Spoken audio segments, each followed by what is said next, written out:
Frente al viento embóbate con los colores del atardecer. Levántate y al rozar las hojas confunde quién acaricia a quién. Levántate que el frescor del verde del césped erice tu piel. Levántate, siéntela, siéntete volar, la la.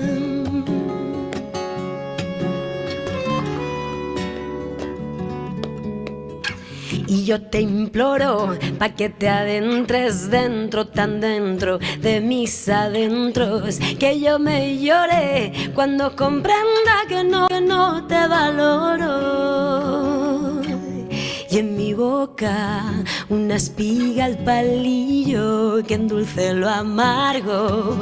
Y en los charcos maquillo mis fuerzas de oscuro barro.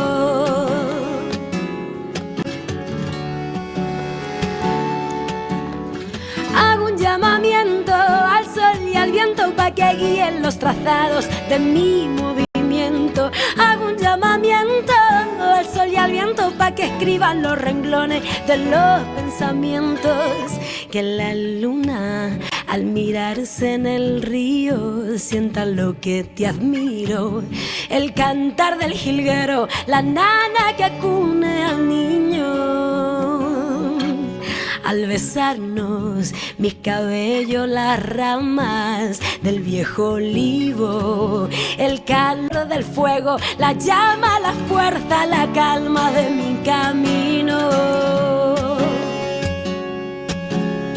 Oh, la, la, la, la. Hago un llamamiento al sol y al viento pa' que guíen los trazados de mi movimiento. Hago un llamamiento al sol y al viento pa' que escriban los renglones de los pensamientos. Hago un llamamiento al sol y al viento pa' que guíen los trazados de mi movimiento. Hago un llamamiento al sol y al viento pa' que escriban los renglones de los pensamientos.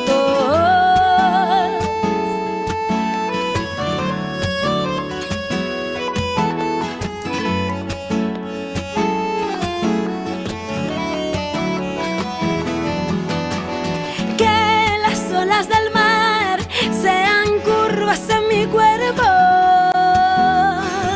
que al sendero de los ríos tracen mi destino. Que las olas del mar sean curvas en mi cuerpo, que al sendero de los ríos tracen mi destino.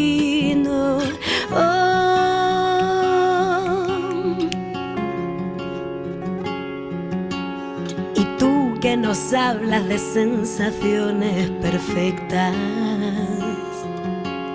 y tú que nos hablas con sensaciones perfectas.